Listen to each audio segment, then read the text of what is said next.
Hey everyone, my name is Sam. And I'm Melissa. I grew up in the FLDS community. It is a polygamous group run by Warren Jeffs. I moved out when I was 18 years old. I was raised LDS, and today we want to talk about a missing 10-year-old girl from the FLDS community. Yes, and if you'd like to hear more about what it was like for me growing up in the FLDS community, please don't forget to like and subscribe.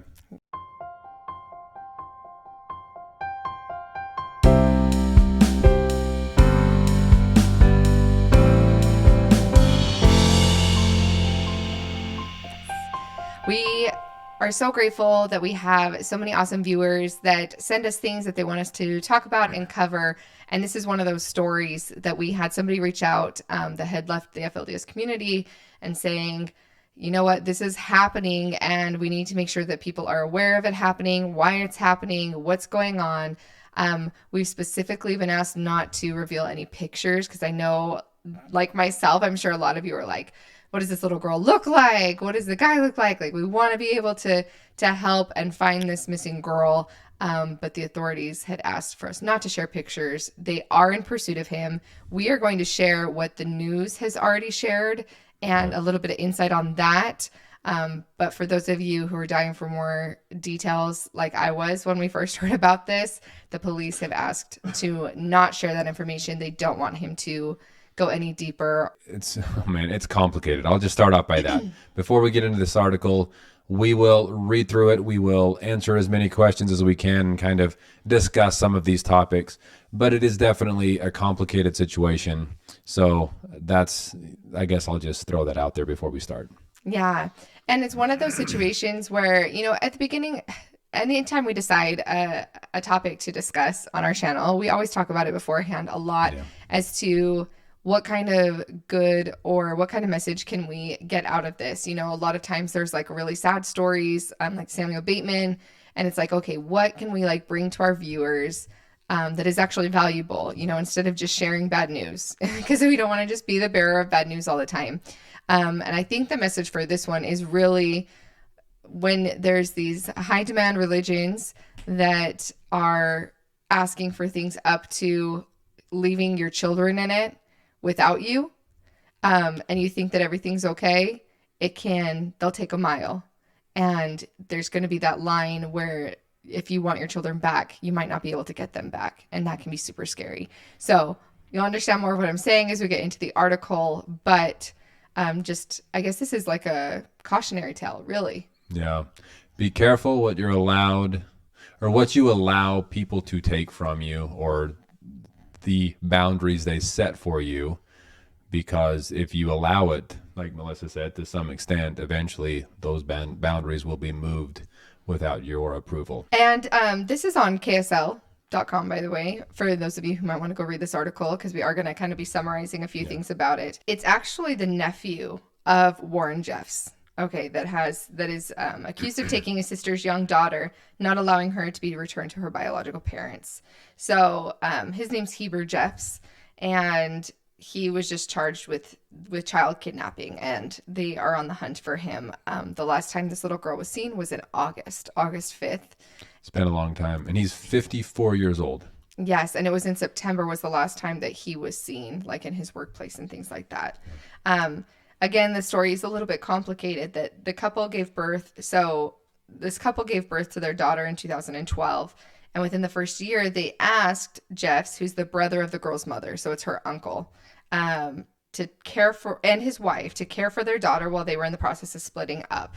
Okay, so they're in the process of a divorce. We read on to find out, the parents did separate. The mom moved, and the mom is no longer part of the FLDS. Neither of the parents are. And it's one of those situations where it seems like, okay, why would you leave your infant with people while you're splitting up? That was kind of a red flag to me, is that to think, okay, because it says that she took her 4 other children. Why would she leave her infant behind? So I automatically think there must be more to the story. And this is all just our speculation on it. But the idea of leaving children behind or in others' stead, it sounds like a kicked out type of situation. Because if you separate out there, then you would get kicked out, correct? It's very likely. Very, very likely, yes. Yeah, and if you thought that there was a chance of going in, one thing to remember with this community overall is that children and wives get swapped, passed around to other family members or to whoever the prophet says they should be with. So while for most of us mothers in the outside world are like, I can't even imagine. Well, some of you might be able to, like, imagine giving your child, if you're going through a tough situation, okay, here, to my brother and my sister-in-law, take care of my child while we're going through this. But obviously it gets a little bit, obviously gets much crazier than that. Right. But she did take some of her children. That's where it's confusing to me. Why, if she's going through something where she can't have children around for the time being, why take some and not the other?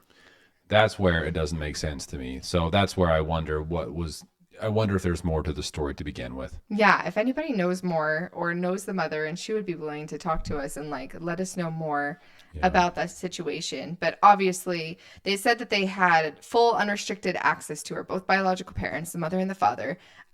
So even though she was living with her aunt and uncle, the parents were visiting, unrestricted access all the time, and even would take to visit her siblings.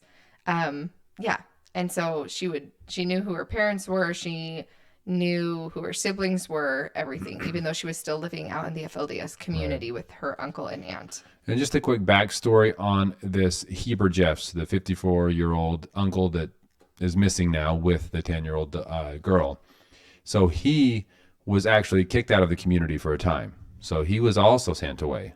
And then after some time being away and what they call repenting, he was allowed to come back into the community, and it was shortly after that he disappeared with this young girl, his niece. And from the sources that tell me, he is not married to his wife anymore either. So for all we know, he is with, I don't know if he's with other people as well, or if it's just him and this 10-year-old girl. Very frightening to think about. I'm not sure what's going on behind all of that, but just a quick backstory on his situation. Yeah.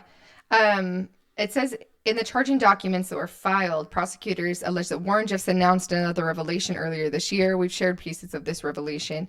But in quote, commanded or ordered that the FLDS female members should quit their current employment and activities and gather, essentially shelter in place, and prepare to move to a location or locations as directed by Warren Jeffs or Helaman Jeffs. So I know we mentioned in other videos that we think Helaman Jeffs is taking over. Almost all of this is saying that, like, not only in the revelations, but in all the charging accounts, that the people are being told it could be Warren or it could be Helaman. Helaman has power now too from Warren Jeffs. So it seems like we mentioned before, he's slowly but surely taking over everything. Yep. And additionally, all male FLDS members have been ordered to pursue work, primarily construction work, collectively and send monies either to Helaman Jeffs or to the female members who are gathered.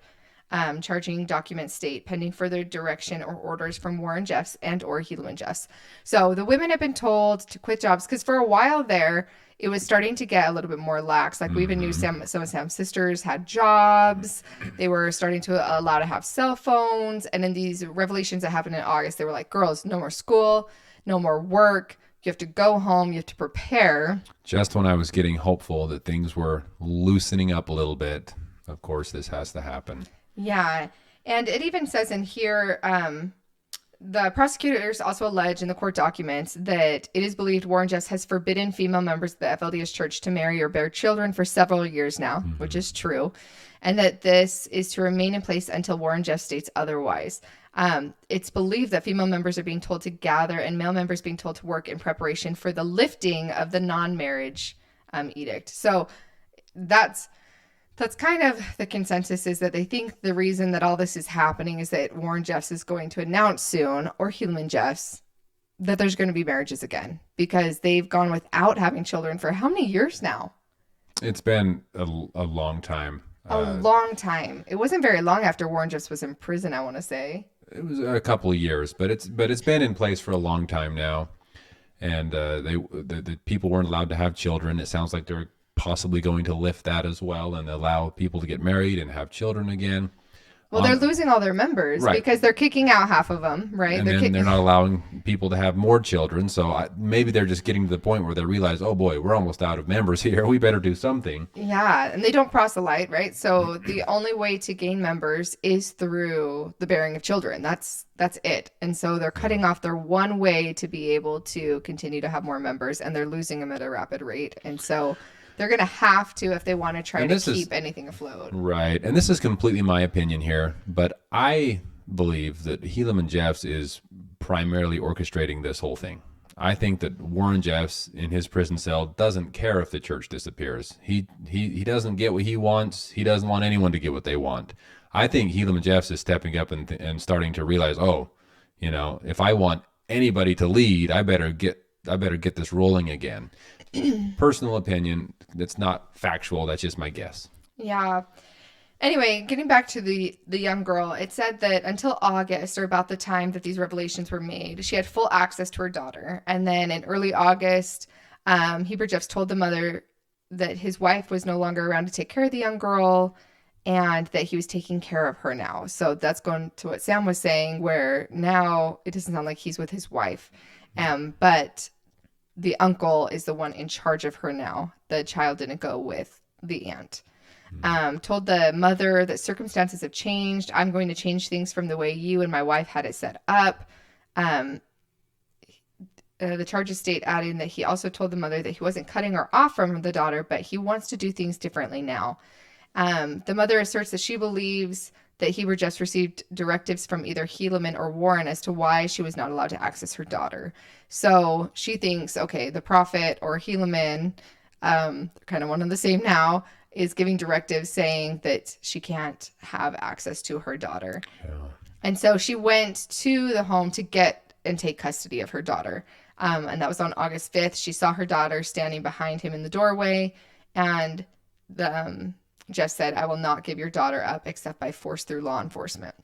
Okay, so she realizes, okay, this isn't, you don't have your wife anymore. Like, I'm taking my daughter back, even though she's not a member anymore, which is a big deal, right? Because again, women and children particularly are always treated like property within the church. So saying I'm going to take my property back from a man, not exactly something that works very often. But we're referring to children here. This is just so wrong. And I believe, maybe you'll get to this, I hope I'm not skipping ahead, but I believe he also mentioned this, the uncle mentioned that the only way he would give this daughter back to his mother, or her mother, I'm sorry, is if the mother were to rejoin the church, send a letter to Warren Jeffs or Helaman, and be able to come back to the church. You're right on cue. Yeah. Okay. Not allowed to access her child unless she was going to get back into the church by writing to Helaman or Warren the charging documents. Okay. Allege that. So yeah, he said, listen, you have to get back in the church if you want your daughter back. And so she hired an attorney. The mom's like, no, she hired an attorney. She got a court order by a judge. She goes back to the house and with the sheriff, and the people of the house say they have not seen him in like a month at that point. And based on the encounter, the deputies listed the young girl on the National Crime Information Center. So anybody in the nation, any police officer can take her into protective custody. And that was as of September 22nd. The whereabouts of Heber Jeffs were unknown. A warrant for his arrest was issued Monday. This was in late December. And the young girl has not been seen by her parents since August 5th. So that is all that the article is stating. But, yeah, he's still on the run, and he still has this young girl. Yeah. I think we've all heard the name Jeffs about enough on the news these days, don't you think? Yeah, definitely. And the thing is, like, I don't want to think worst case scenario here, but why would an uncle feel like he needs to keep a 10-year-old girl anyway? You would think that he wouldn't want like the burden of children almost, like, oh, well, if my wife's not there to take care of the children, then why would he be keeping, unless there was something specific from the prophet or Helaman? Like, I think like the mother was saying, there must have been something specific about their girl, because if not, it wouldn't make sense when the men don't take care of the children. Why would he? I mean, sometimes they are put in a place where they're required to take care of the children if the if the wife is sent away or something like that. But like you said, I don't know that it's really his decision making, or the article said it's possibly coming from Helaman or Warren telling him, nope, if you have a daughter in your house, I don't care who she belongs to, she's got to come to this so-called hiding place that everyone's meeting. So, I mean, how much of this is the uncle's doing and how much of it is the Warren or Helaman Jeff's doing? I don't know. And either one of them, obviously, if you're keeping a child from their parents, they're in the wrong and need to be found. And Agreed. The child needs to go back. So while we can't share pictures, if anybody knows any more information of where he might be with this girl, then please contact your local law enforcement, because they do have him on the national crime list. So any police officer around the entire nation can get her into protective custody. Can help, yes. Yeah. And like I said, at the beginning, we don't want to just be the bearer of bad news and like keep talking about things that are just like super upsetting and awful. And we're just so sad that they happen. But we wanted to share this to just remind everybody that those situations where you're giving, the church an inch and, oh, well, our daughter will be safe with her aunt and uncle and we can visit while we're going through something. Oh, now she's in the church and they won't give her back. Okay, now when I try to draw a line, it's too late. Mm-hmm. So just, again, a cautionary tale of not drawing a line between your family and a religion soon enough. Right. Any last thoughts, babe? Yeah, just, oh man, when it comes to a person and their family, I feel that nobody should be able to tell that family exactly how they should live, or exactly who gets to be a part of the family, who doesn't get to be a part of the family. And it's just so sad to see so much of this happening, especially in, the situation that the FLDS is going through, FLDS members. So just, I don't know if I have anything else to add. Just be cautious, everyone. Yes, and for the mother or father listening, like, our hearts are with you. We hope that you'll get your little girl back, and I'm sure that they will find her. And we hope for the best for you and your family, especially in the transition of getting out of the FLDS and fully out of their control, and getting all of your children out of their control as well. Well, thank you all so much for being here again with us and for watching, and we look forward to talking to you soon. I'll talk to y'all soon.